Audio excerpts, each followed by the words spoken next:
The highly requested unemployment benefits coming soon, says the labor minister, as well as we are live today with Gumption. Of course, you guys know him for his charity raising efforts, all that and so much more. Erica Smith-Penn, appointed complaints commissioner and premier, leads UN ECLAC discussions on COVID-19 recovery. We have so much in store for you. You're watching 284 News. How does financial services benefit the BVI? It's been around for more than 3 decades before the World Wide Web and is now part of the everyday life of our islands. More than 2,200 people are directly employed in financial services, and another 3,000 jobs are supported indirectly. Jobs are corporate service providers, lawyers, insolvency, accounting, banking, insurance, regulators. That's almost 27% of the national workforce. Of those, more than 65% are BVI landers and belongers. What about restaurants, supermarkets, or shops? Well, 100% of people eat. So, they buy food. They buy swimsuits and shampoo and cars and power tools and plantains and fish and roti and pates. Financial services employees buy painkillers and lots of beer. Then there's electricity and dental floss and toilet paper and pretty much everything else. And everyone needs a roof over their heads and a place to do business, so we all rent or buy from a local landlord. Housing and office space alone means millions of dollars into the pockets of BVI families. At the end of the day, everyone benefits, including charities who receive thousands of dollars every year. And more than 60% of all government revenues come from fees paid by financial services. This money is spent on schools, roads, ports, scholarships, the environment, health, sports, children, youths, and the elderly. Financial services contributes more than $290 million to the BVI economy. That's more than 30% of all economic activity is driven by financial services. This creates thousands of jobs all across the islands, meaning more people have a way to earn a living. What does financial services do for the BVI? Let's just say it keeps our lights on.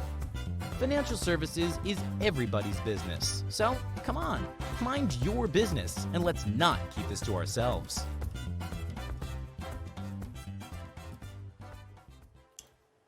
Welcome everybody. It's Wednesday, November 4th of 2020. We are coming to you live and direct, of course, from our home, our paradise in Tortola, the British Virgin Islands. I'm Ron Grant. And my name is Javon Wilson. So thrilled to be bringing you another edition of 284 News. Lots of exciting things to discuss today. But topping our headlines, one of the things we see coming out of a radio interview with Claude Skelton-Klein just yesterday, the labor minister saying, finally, Ron, after 20 to 25 years of speaking about this, finally some chatter about the unemployment benefits. And I think this is very critical, especially in this time where we're dealing with a pandemic. But Ron, annually we deal with a parallel, which is the hurricane season. And there's some similar consequences, persons losing their jobs and their livelihoods. So it's very important that this is in place. We were told that it will not be commissioned until January of 2021. And hopefully by August, operational, based on the minister's comments. By then, we'll have some seed money. And the great part is, based on what he's saying, employees will not have to pay anything extra. He will find a way to take it out of what we already contribute. In addition to that, we do hear about the labor minister as well calling for a second stimulus, especially very since, yes, because we cannot guarantee at this point that once borders reopen on December 1st, that we will have an influx of tourists necessarily. It's not something that we can guarantee. So based on the fact that we have to pace ourselves, engage ourselves, the minister is now saying the government may need to come up with some additional monies to assist persons. And on the tourism scene, we see the government saying that without that gold seal training, persons will not be able to return to work. Based on what we know, 1,000 spots were secured by government. But based on what we're hearing as well, a lot of those has been filled. So the conversation now becomes what happens to the rest of the industry. Viewers, we're going to head straight into your newscast for today. Now, in anticipation of the December 1st grand reopening, 3 Gold Seal training programs have been designed to prepare local hospitality businesses for the return of international guests. Now, this was detailed in a document released yesterday entitled the BVI Tourism Industry Reopening Guide. Now, according to those protocols outlined, all relevant staff must be trained, while businesses will need a stamp of approval from the Environmental Health Department, and further, they must nominate a COVID-19 liaison officer to guide their day-to-day operations. Now, in October, the government of the Virgin Islands made a donation of just about $100,000 in training with their training partner, HLSCC, that is, to sponsor 1,000 tourism workers. However, based on information received from the training team at HLSCC, 800 of those spots have already been filled, and the remaining 200 spots were reserved for the training of managers and supervisors, and those applications were officially released to the public yesterday. Now, in light of all of this, like we mentioned earlier, many hospitality professionals will not be able to return to work until training resumes in January of 2021. However, persons may be able to receive training under the following areas.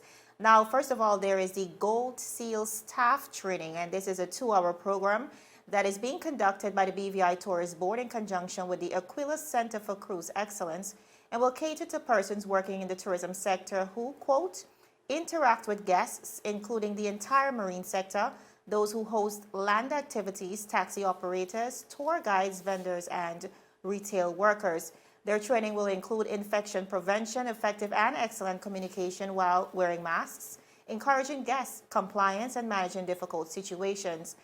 Anyone also who would have already completed the Gold Seal Professional Training with HLSCC, that is under the 1,000 spot that we mentioned earlier, those persons will not need to participate to meet these requirements. Now, we also have the Gold Seal Professional Level Certification. This will be 3 hours daily over a 3-day period. And this one is really geared towards the front-line personnel across all hospitality sectors, specifically front desk representatives, guest room attendants, restaurant servers, and kitchen cooks. The government, like we said, has pledged $1,000, but being that those spots are now filled, each additional person will now be required to pay $125 each. And finally, there is the Gold Seal COVID-19 Officer Training. Now, all businesses, with the exception of taxi and villas, are now required to nominate what they're calling a COVID-19 officer, who will ensure that they are following the protocols and liaison with government on COVID-19 matters. These persons will supervise the day-to-day compliance of COVID-19 protocols and act as liaison officers for their specific business for interacting with the Environmental Health Division, and the Health Department, as well as the BVI Tourist Board, specifically on COVID-19 matters. If you are interested in any of those programs, you can contact HLSCC, that is at kdavis@hlscc.edu.vg, or you can get on to the BVI Tourist Board at training@bvitourism.com or call 852-6020. Ron, It's time to very be detailed document coming out from a collaborative effort between the government of the Virgin Islands, the Premier's Office, the Minister of Health, as well as the BVI Tourist Board and HLSCC, all coming together to ensure that our industry professionals are well trained.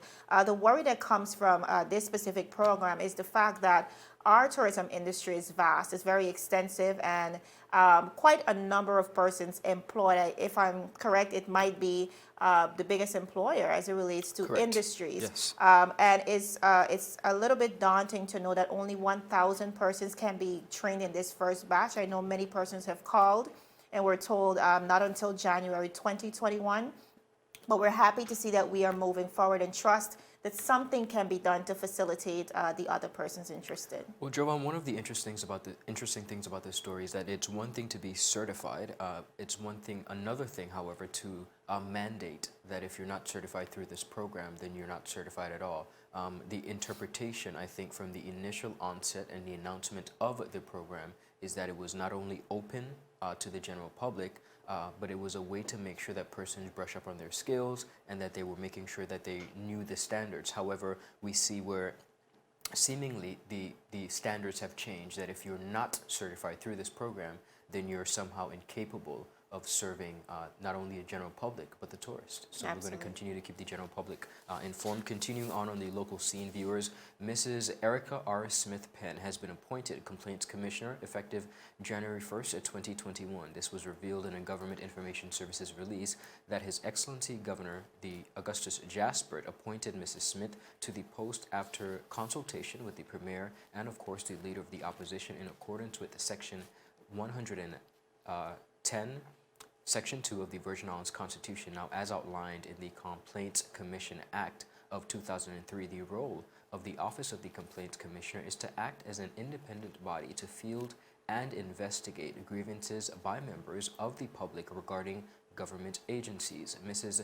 Smith-Penn will lead the Office of the Complaints Commissioner as well as the investigations carried out by the office. Governor Jaspert said the role of the Complaints Commissioner is one aspect of ensuring good governance in the territory. He said, and I quote, "Government strives to deliver excellent service to all whom live here. The Complaints Commissioner, by hearing out those persons who have grievances and by working to resolve such grievances, ensures that where it exists, it can be reflected in a fair and transparent manner."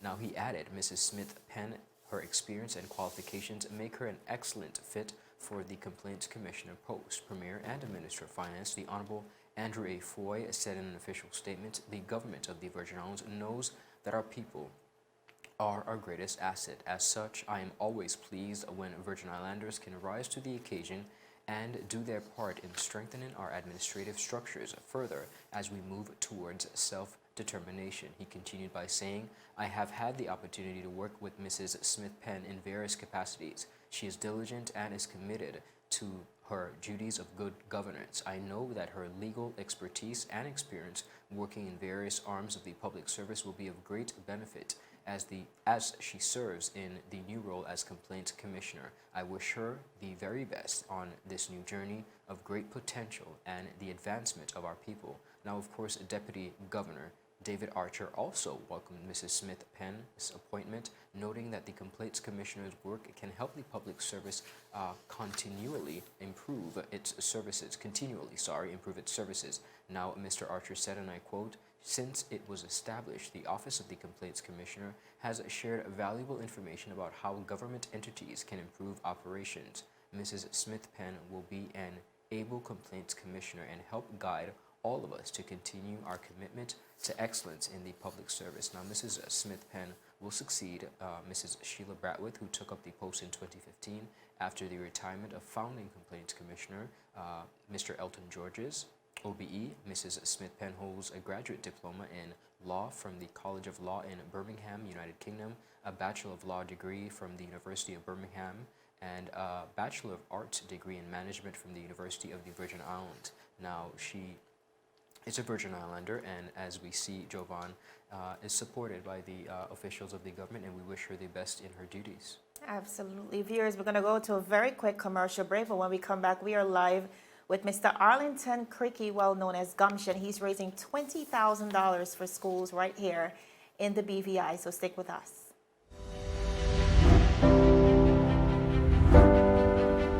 The win! Oh! What are the hell? I'm freaking out! Is time.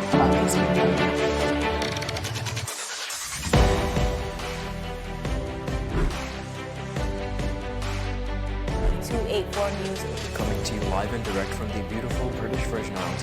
What's poppin', what's really good, what's happening, what's up?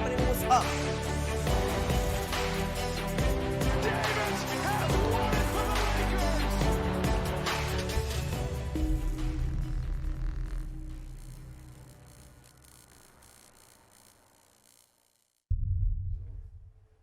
Viewers, welcome back to 284 News. Thank you so much for sticking with us. Now, our BVI community, as we all know, is really carried on the backs of persons within the community who continue to use their efforts, of course, and commit their monies to the betterment of our community. Today, we are live with no stranger in the community. His name is Gumption. Of course, Mr. Arlington Cricky. Welcome back to 284 Media. Thank you for having me, to you and yours, for having your platform and sharing this vital information with our community today. Excellent. Now, you are part of the Virgin Gorda community, but your efforts stretch way beyond that. Today, we see you trying to raise $20,000 for children in need. But before we even get into that special effort, Gumption, just tell us a little bit about yourself for persons who may not be familiar with you. Well, I consider myself to be a very lucky person.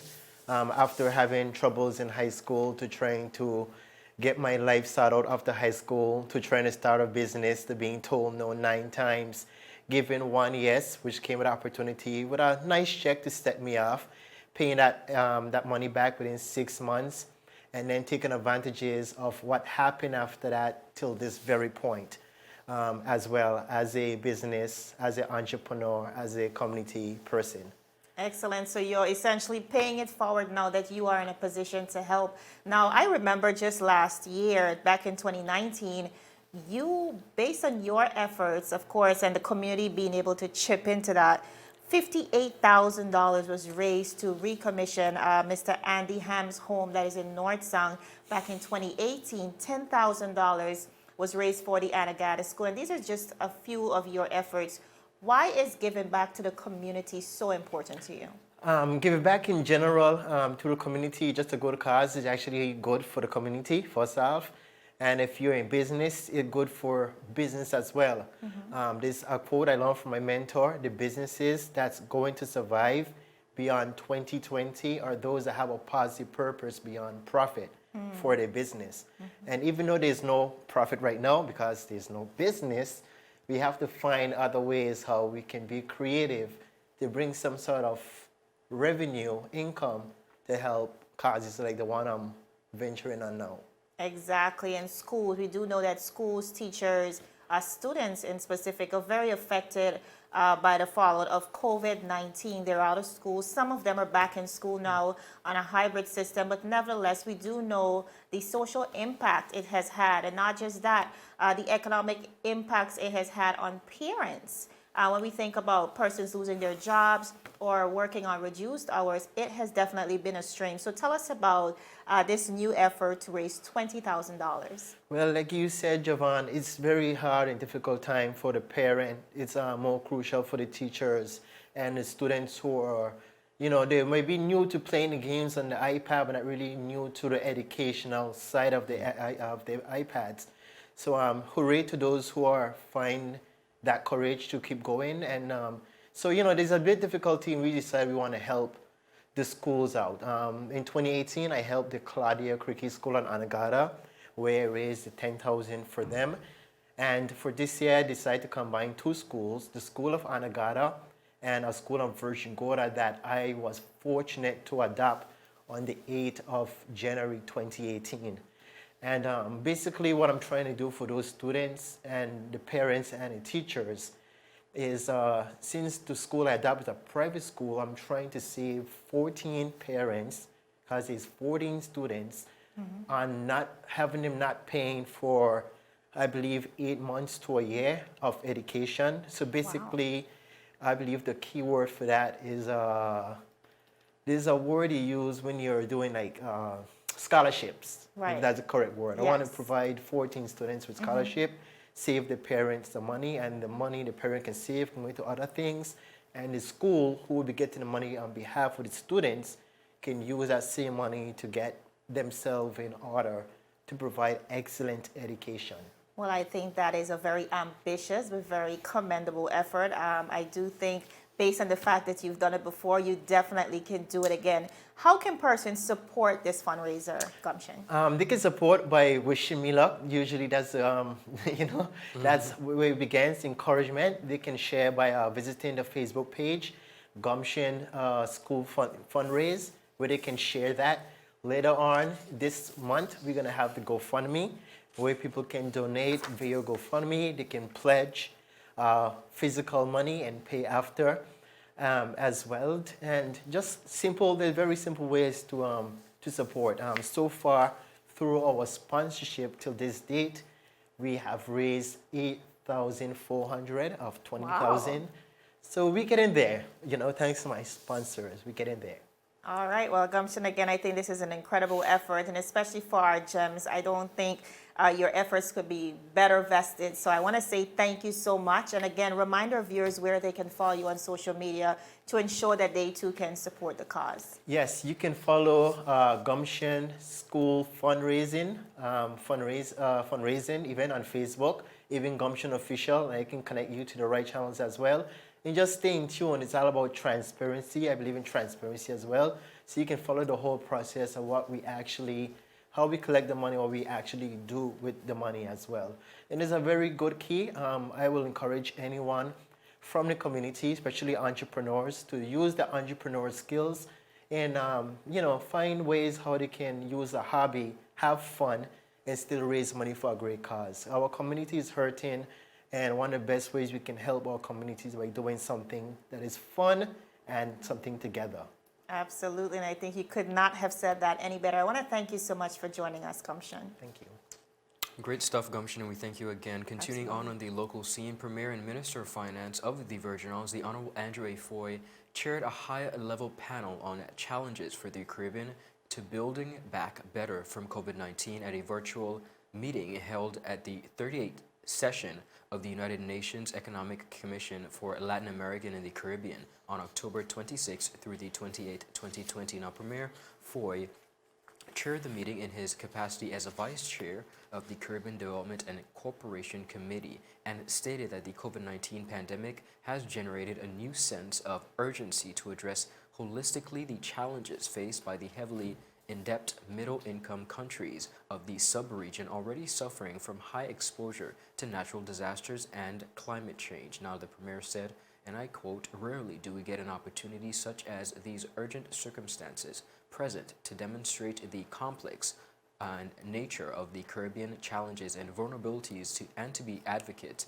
for a uniquely blended response to ensure the survival of the countries of the sub-region during these very challenging times." Now, the high-level meeting on October 27th began with the official launch of the ECLAC publication, the Caribbean Outlook 2020, which was presented by the organizers, the Executive Secretary, Alicia Bonsinia, who is the Regional Commission's highest official. Madam Bonsinia outlined the findings of the report on the impact of COVID-19 on the Caribbean and solutions for recovery and long-term sustainable development. Now, the panelists also made statements in their respective capacities, including remarks by Prime Minister and Minister of Finance of St. Lucia, the Honorable Alan Chasnet, State Minister in the Ministry of Foreign Affairs and of Jamaica, that's Senator the Honorable Leslie Campbell, UN Special Envoy of Financing in the 2030 Agenda for Sustainable Development, Mr. Mohammed Mohidin,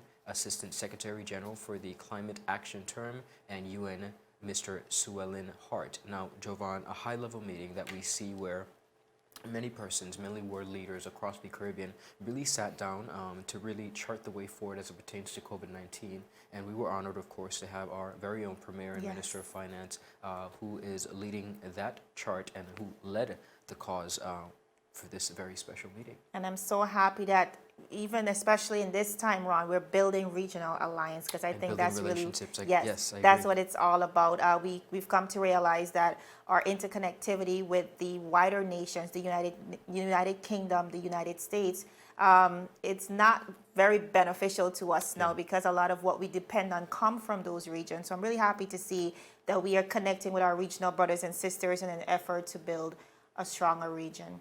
Viewers, we're going to go to a quick commercial break, but when we come back, we're getting into some interesting news, so stick with us.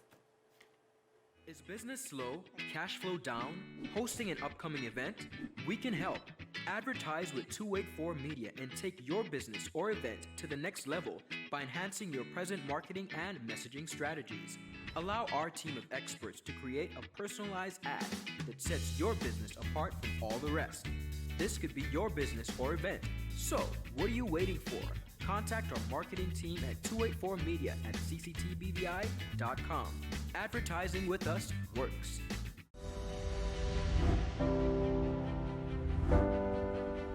The win. Oh! I'm freaking out. Is time.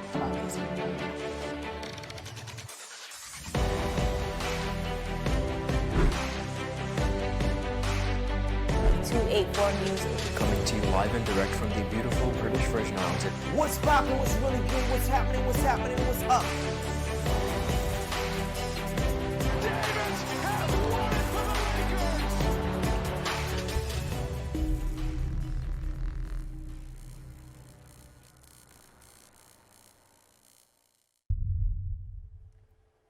Viewers, welcome back to 284 News. Now, as we begin to wind down, Mr. Smith-Penn has finally been confirmed in the position of Chief Immigration Officer effective September 3rd, 2020.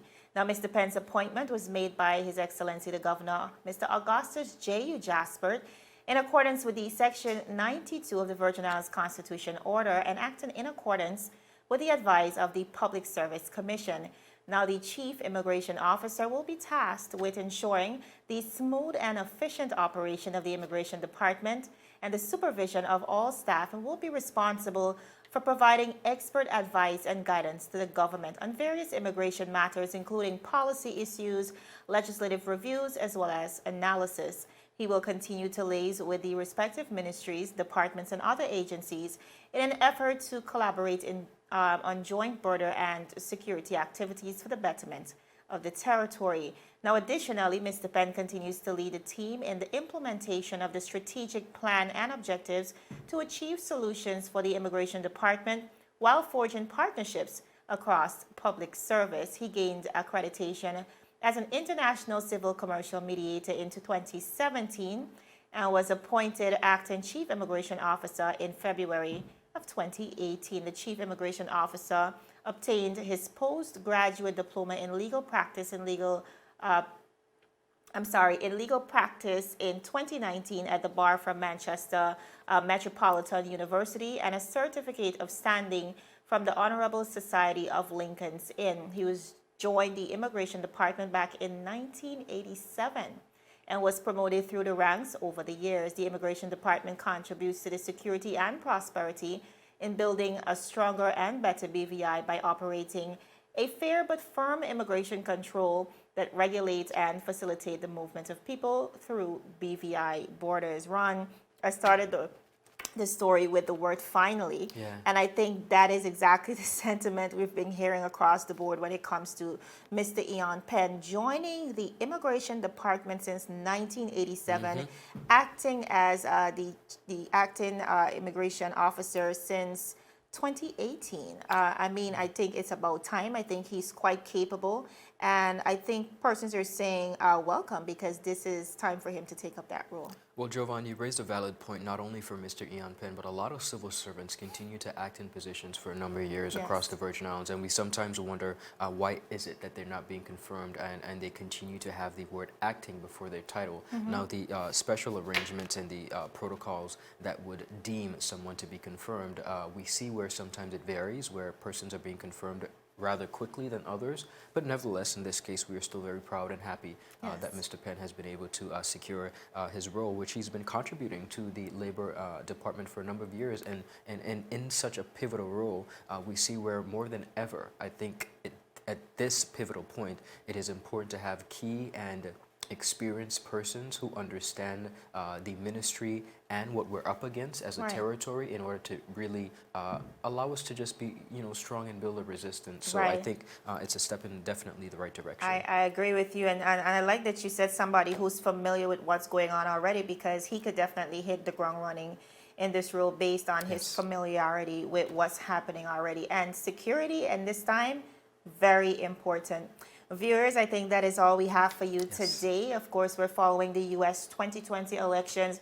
We were expecting those results by now, but we'll continue to follow them. And also the USVI general elections, we have all the details for you. We're unable to get to it, but if you want to make sure that you see if your favorite senator might have regained his or her seat, you can visit our website. Absolutely. Viewers, it was our pleasure. My name is Javon Wilson. And I'm Ron Grant. Do enjoy the rest of your day, and we will see you tomorrow. Happy Wednesday, everybody. Bye-bye.